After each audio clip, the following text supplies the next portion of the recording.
12:40 দাও। ওকে ছাত্রছাত্রীরা, আশা করি তোমরা সবাই ভালো আছো। আজকে তোমাদের গত ক্লাসটা ছিল রাসায়নিক বিক্রিয়ার উপরে এবং আমরা কিছু চ্যাপ্টার প্রতীক, সংকেত, যোজনী নিয়ে পড়েছি। আজকে তোমাদের সাথে আমরা বাকি অর্ধেকটা পড়ে রাসায়নিক বিক্রিয়া ক্লাসটা শেষ করব।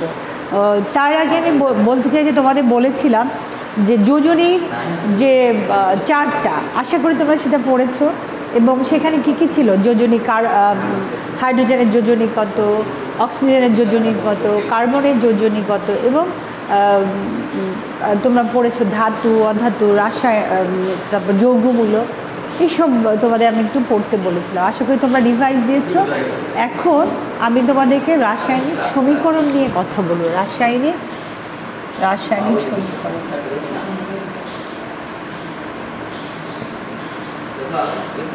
রাসায়নিক সমীকরণ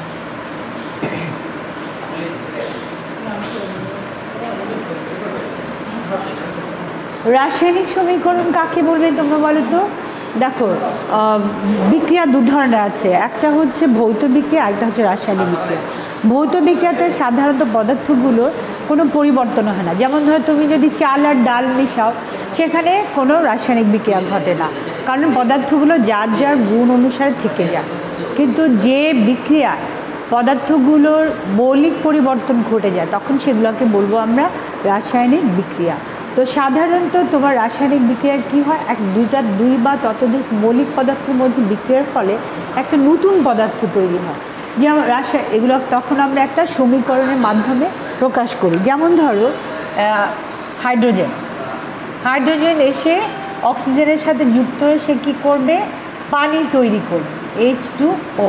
এখন তুমি বলতে পারো H2O কেন হলো? কারণ তুমি জানো অক্সিজেনের যোজনী হচ্ছে 2, সে হাইড্রোজেনকে দিল, আর হাইড্রোজেনের যোজনী 1, সে ওকে দিল, এবং পরবর্তীতে এটা হলো H2O।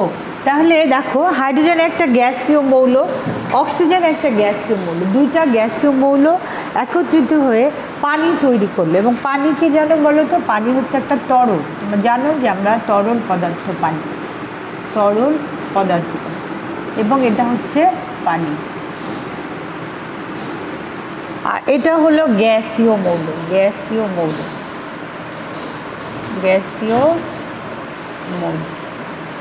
হাইড্রোজেন, এটাও গ্যাসীয় মৌল। তাহলে গ্যাসীয় মৌলগুলো কি করি আমি, দেখো এরা দুটা মিলে পানি উৎপন্ন করলো। এখন রাসায়নিক সমীকরণটা দেখো, এখানে কিন্তু আমরা হাইড্রোজেনের নাম লিখবো না, অক্সিজেনের নাম লিখবো না। অক্সিজেনের নাম আমরা কেন লিখবো না?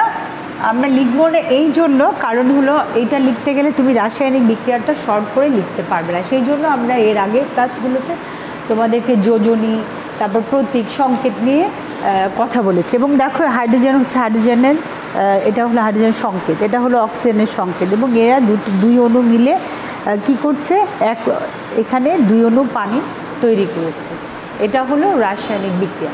রাসায়নিক বিক্রিয়ার আবার এবং এটাকে আমরা রাসায়নিক সমীকরণ বলি। রাসায়নিক সমীকরণে কি করতে হয়, সমতাকরণ করতে হয়। আমি কিন্তু এখানে সমতাকরণ চিহ্ন দিইনি, এখন তোমাদেরকে বোঝাবো সমতাকরণ চিহ্ন কি। দেখুন, ধরো হাইড্রোজেনের 2টা অণু আর অক্সিজেন। এখন এখানে কি করতে হবে, অণু দিতে হবে, এরা H2O পানি তৈরি করলো। তাহলে এখন 2H2 আর এখানে দিলে 2, তাহলে কি হলো দেখো, এখানে কয়টা পরমাণু আছে, 2 দুগুণে 4, এখানে 2 দুগুণে 4, আর অক্সিজেন 2টা, এখানে অক্সিজেন 2টো আছে। তাহলে কি হলো, তোমার রাসায়নিক সমীকরণের সমতাকরণ হলো। এটা কয়েকটি নিয়ম আছে। রাসায়নিক সমতাকরণের নিয়মগুলো হলো কি, যে রাসায়নিক সমীকরণে বিক্রিয়ক পদার্থগুলো স্ব প্রতীক এবং সমীকরণের তীর চিহ্নের বাম দিকে লিখতে হয়। বিক্রিয়াজাত পদার্থ বা পদার্থগুলোর প্রতীক বা সংকেত সমীকরণের তীর চিহ্ন অথবা সমান সমান চিহ্ন দিয়ে লিখতে হবে। তারপর হচ্ছে তোমার বিক্রিয়ক পদার্থ একাধিক হলে তাদের মধ্যে যোগ চিহ্ন, যে আমরা তাদের মধ্যে যোগ চিহ্ন দিতে হচ্ছে। 4 বিক্রিয়ক এবং বিক্রিয়জাত পদার্থগুলোর মধ্যে তীর চিহ্নের পরিবর্তে যদি আমরা সমান সমান দেই তখন কিন্তু এই মৌলগুলোর পরিমাণ অণুর সংখ্যাগুলো সঠিক থাকতে হবে। এপাশে যে অণুগুলোর পরিমাণ এই দুটা মিলে যে অণু আছে তাদের পরিমাণ সমান হতে হবে। এটা এইভাবে আমরা রাসায়নিক সমীকরণ লিখে থাকি।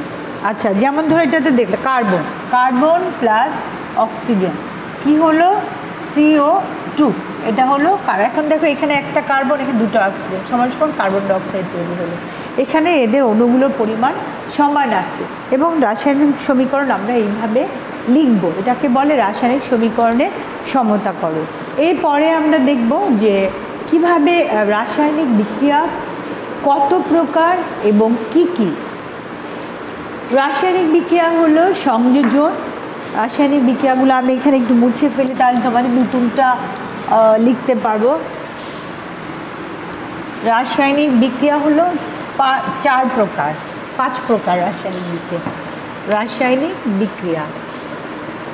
রাসায়নিক বিক্রিয়া কি কি? সংযোজন, বিয়োজন,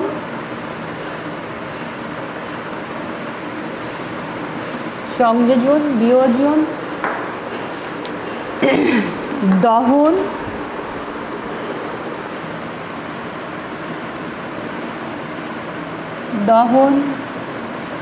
সংযোজন বিক্রিয়া,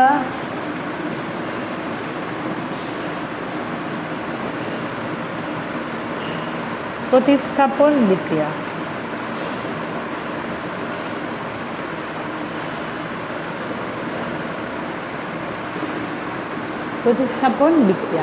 এখন দেখো বিয়োজন বিক্রিয়া, প্রতিস্থাপন বিক্রিয়া, এই হলো কয়টা বিক্রিয়াগুলো? 4 প্রকার। এখন সংযোজন বিক্রিয়া কাকে? আমরা এখন প্রত্যেকটা বিক্রিয়াগুলো আলাদা আলাদা করে পড়ব। তাহলে সংযোজন বিক্রিয়া কাকে বলবো আমরা? সংযোজন বিক্রিয়া হলো যে বিক্রিয়ায় 2টি মৌলিক পদার্থ যুক্ত হয়ে যখন একটি যৌগ গঠন করে তখন তাকে বলবো আমরা সংযোজন বিক্রিয়া। আমি সংযোজন বিক্রিয়ার একটা উদাহরণ তোমাদেরকে দিচ্ছি, দেখো। সংযোজন বিক্রিয়া বলবো 2টি মৌলিক পদার্থ, সংযোজন বিক্রিয়া 2টি মৌলিক পদার্থ যুক্ত হয়ে, 2টি মৌলিক পদার্থ যুক্ত হয়ে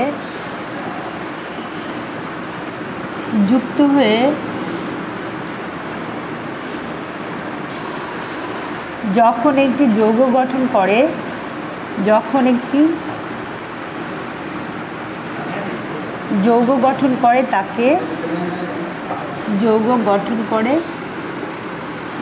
করে, তাকে আমরা বলবো তাকে সংযোজন বিক্রিয়া বলে।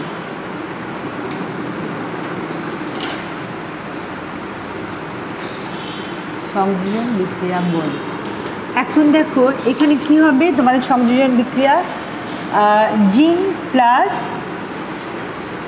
অক্সিজেন সমান সমান জিঙ্ক অক্সাইড।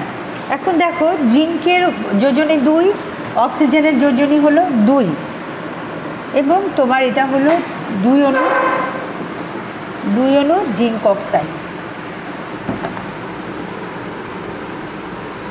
অক্সাইড তৈরি হলো। এটাকে বলবো আমরা সংযোজন বিক্রিয়া। তারপর দেখো তোমার আছে তোমার অ্যামোনিয়া প্লাস হাইড্রোজেন ক্লোরাইড। এখানে ধরো মৌলিক পদার্থ বা 2 বা ততোধিক 2টি মৌলিক বা যৌগিক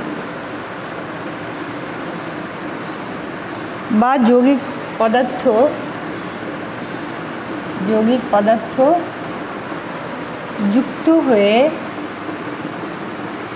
যুক্ত হয়ে যখন একটি যৌগ গঠন করে তখন আমরা তাকে সংযোজন বিক্রিয়া বলবো। এখন এখানে কিন্তু কি ছিল? জিঙ্ক একটা মৌলিক পদার্থ, অক্সিজেন একটা মৌলিক পদার্থ, তারা দুজনে মিলে জিঙ্ক অক্সাইড তৈরি করেছে। এখন দেখো ammonia plus chlorine, hydrogen chloride মিলে ওরা কি করে? অ্যামোনিয়াম ক্লোরাইড তৈরি করে। দেখো অ্যামোনিয়াম ক্লোরাইড উৎপন্ন করলো। এখন অ্যামোনিয়াম তোমরা জানো, অ্যামোনিয়াম হচ্ছে একটা যৌগমূলক আর ক্লোরিন হচ্ছে একটা যৌগমূলক। এরও এক যোজনী, ওরও এক যোজনী। তাহলে এক যোজি সমান সমান তাদের কি হলো? অ্যামোনিয়াম ক্লোরাইড গঠিত হলো। তাহলে এটাকে বলবো আমরা সংযোজন বিক্রিয়া। এবং দেখো এখানে যোজনীটা কিভাবে কাজে লাগছে। অ্যামোনিয়ামের যোজনী, এটা হলো একটা যৌগমূলক, তার যোজনী এক, ক্লোরিনের যোজনী এক, এই দুজনের সমতাকরণ হয়ে পরে হয়ে গেল অ্যামোনিয়াম ক্লোরাইড। এটাকে বলবো আমরা সংযোজন বিক্রিয়া। এবার তোমাদেরকে আমি দেখাচ্ছি দহন বিক্রিয়া। দহন বিক্রিয়া কি হবে? দহন বিক্রিয়া অক্সিজেনের দহন বিক্রিয়া। দহন বিক্রিয়াতে হলো যখন একটি মৌল অক্সিজেনের সাথে যুক্ত হয় তখন সেটাকে বলবো আমরা দহন বিক্রিয়া। যখন সাধারণত যেমন ধরো যে কোনো মৌল, সেটা হলো সালফার বলো, ধাতু অধাতু মৌল, তারা যখন অক্সিজেন সাথে যুক্ত হয় তখন সেটাকে বলি আমরা দহন বিক্রিয়া। বলবে যে বিক্রিয়ায় যখন মৌল, দহন বিক্রিয়াকে আমরা বলছি যখন কোনো মৌল অক্সিজেনের সাথে যুক্ত হয়, কোনো মৌল অক্সিজেনের সাথে যুক্ত হয় তখন তাকে আমরা বলি অক্সিজেনের সাথে বিক্রিয়া করে, অক্সিজেনের সাথে বিক্রিয়া করে একটি নতুন যৌগ গঠন করে, একটি নতুন যৌগ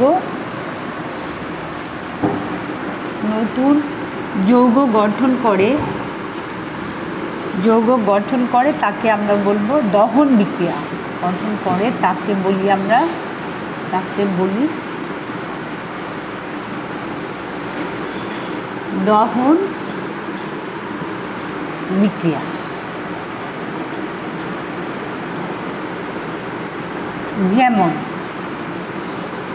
যেমন দেখো এখানে কার্বন প্লাস অক্সিজেন সমান কি হলো?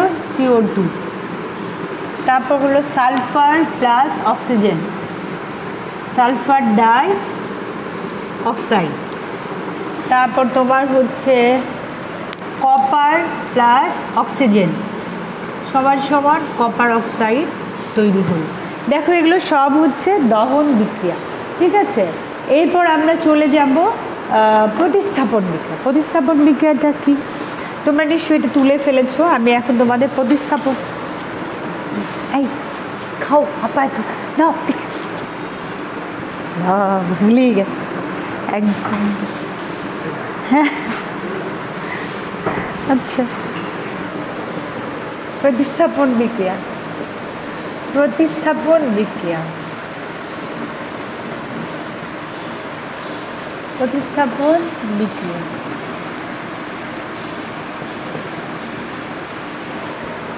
এখন দেখো প্রতিস্থাপন বিক্রিয়া আমরা কাকে বলবো? প্রতিস্থাপন বিক্রিয়া হচ্ছে যে বিক্রিয়ায় একটি মৌলিক পদার্থ অপর একটি মৌলিক পদার্থকে প্রতিস্থাপিত করে নিজেই সেখানে যুক্ত, একজনকে সরিয়ে, মানে একটা মৌলকে সরিয়ে আরেকটা মৌল যখন যুক্ত হয় তখন তাকে আমরা বলবো প্রতিস্থাপন বিক্রিয়া। যেমন ধরো আয়রন প্লাস কপার সালফেট, এখানে কপার সালফেট। এখন দেখো সমান কি হবে? Ferrous sulphate plus copper. এখানে দেখো আয়রন কি করেছে? ওকে সরিয়ে দিয়েছে, ওর জায়গায় বসে ও ফেরাস সালফেট গঠন করেছে আর কপারকে আলাদা করে দিয়েছে। তাহলে এটা একটা প্রতিস্থাপন বিক্রিয়া। তাহলে তুমি বলবে যে বিক্রিয়ায় একটি মৌল অপর একটি মৌলকে প্রতিস্থাপিত করে, যে বিক্রিয়ায় একটি মৌল অপর একটি মৌলকে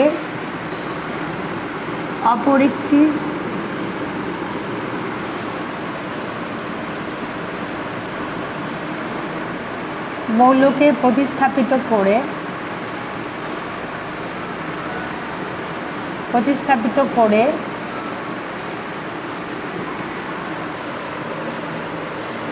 অপর একটি মৌলের জায়গায়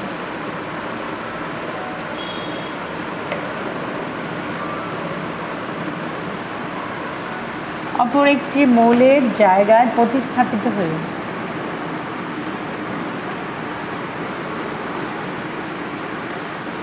প্রতিস্থাপিত হয়ে নতুন যৌগ গঠন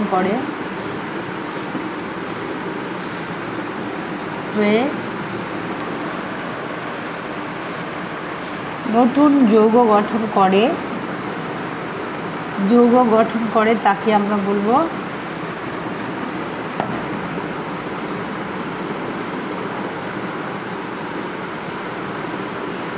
তাকে প্রতিস্থাপন বিক্রিয়া বলবে তাকে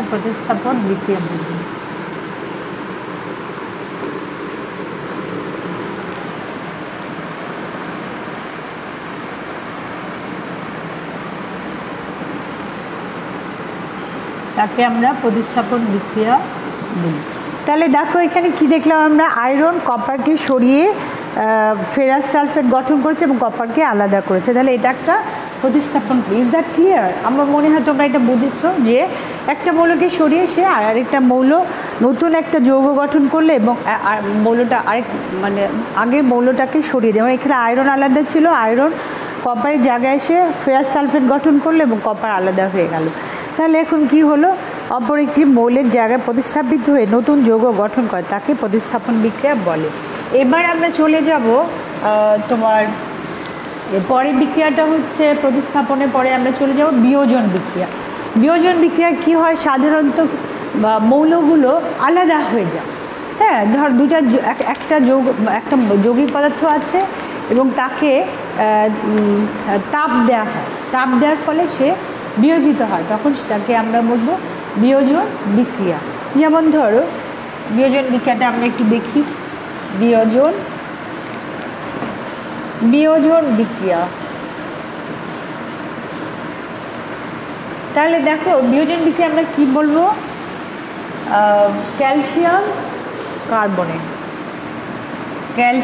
কার্বনেট। এখানে ক্যালসিয়াম কার্বনেট কি করা হলো, তাপ দেওয়া হবে চুলা, তাপ দেওয়া হলো। আর এই ক্যালসিয়াম কার্বনেট হলো চুনা পাথর।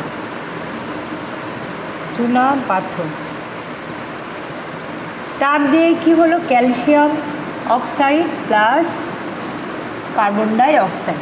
এখানে কি হলো দেখো, ক্যালসিয়াম কার্বনেট বিয়োজিত হয়ে গেল। কেমন করে দেখো, ক্যালসিয়াম কার্বনেটের এখানে কয়টা ছিল, অক্সিজেন 3টা ছিল, এখানে 2টো গেল, এখানে 1টা অক্সিজেন গেল। দেখো আমাদের সমতাকরণ কিন্তু ঠিক আছে এবং এটা বিয়োজিত হয়ে একটা যৌগিক পদার্থ বিয়োজিত হয়ে 2টা যৌগিক পদার্থ গঠন করেছে, ফলে এটা একটা বিয়োজন বিক্রিয়া। যে বিক্রিয়ায়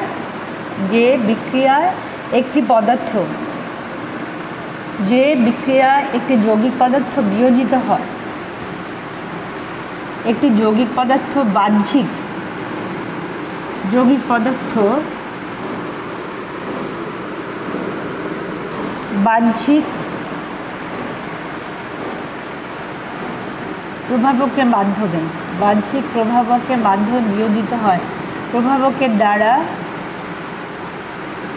বিয়োজিত হয়, তাকে আমরা বলবো বিয়োজিত হয়,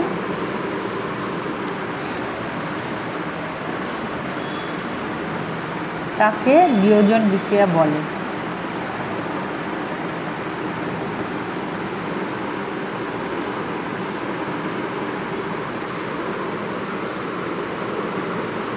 তাহলে দেখো এটাকে হয়ে গেল বিয়োজন বিক্রিয়া। এবার সবার শেষে আমরা পড়ব যে আমাদের তাহলে 4টা বিক্রিয়া হলো, সেটা হলো কি 4টা। প্রথমটা ছিল কি বলো তো, প্রথমটা ছিল সংযোজন, দহন, বিয়োজন, প্রতিস্থাপন এবং শেষ সংযোজন, তারপর হচ্ছে দহন, তারপর হলো প্রতিস্থাপন এবং বিয়োজন। 4টি বিক্রিয়া আমরা পড়লাম এবং এগুলো সাধারণত তোমার এই বিক্রিয়াগুলো তোমরা বিভিন্ন জায়গায় দেখতে পাবে যে এই বিক্রিয়াগুলো বিভিন্ন রাসায়নিক মানে আমরা রাসায়নিক গাড়ি এগুলো কাজে লাগে, কাজ করার জন্য ব্যবহার করি। যেমন ধর তুমি যদি ক্যালসিয়াম কার্বনেটকে তাপ দিয়ে বিয়োজিত করতে চাও, তখন কীভাবে হবে, ক্যালসিয়াম অক্সাইড তৈরি হবে, কার্বন ডাই অক্সাইড তৈরি হবে এবং এটা আমরা রাসায়নিক গাড়ে করতে পারি। তারপর ধরো সংযোজন বিক্রিয়া, তুমি যদি কার্বনকে দহন করো, মানে আমরা যদি চারকোলকে অক্সিজেন দিয়ে দহিত মানে ফু দিয়ে জ্বালাই, তখন যেমন ধরো আমরা কাঠকে যেটা পোড়াই সেটাও কিন্তু একটা দহন বিক্রিয়া। আমরা যখন কোনো কিছু অক্সিজেন দহিত করি তখন সেটা হয় দহন বিক্রিয়া। আমরা কিন্তু আমাদের প্রাত্যহিক জীবনে এই কাজগুলো দেখে থাকি, যার ফলে তোমরা এটা যেমন কার্বন প্লাস অক্সিজেন, কার্বন কি কয়লা, কয়লাটাও কিন্তু কাঠ হলো কয়লা, তাকে পোড়ালে অক্সিজেনে পোড়ালে সেটা হয় একটা দহন বিক্রিয়া। আর প্রতিস্থাপন বিক্রিয়াগুলো সাধারণত আমরা রাসায়নিক পরীক্ষাগারে ব্যবহার করে থাকি। তাহলে আজকে তোমাদের ক্লাসটা আমরা এখানেই শেষ করতে চাচ্ছি এবং রাসায়নিক বিক্রিয়াটা আমরা 2 দিনেই শেষ করলাম। আশা করি এই অধ্যায়টা তোমাদের ভালো লাগবে আর কঠিন মনে হবে না, যদি তোমরা একটু বইটা একটু পড়ো এবং সাথে আমার ক্লাসটা একটু ফলো করলে এই চ্যাপ্টারটা তোমাদের কাছে আর কঠিন লাগবে না। সো আজকের জন্য তোমাদের কাছে আমি বিদায় নিচ্ছি। খুদা হাফেজ, ভালো থেকো, take care all of you, good bye.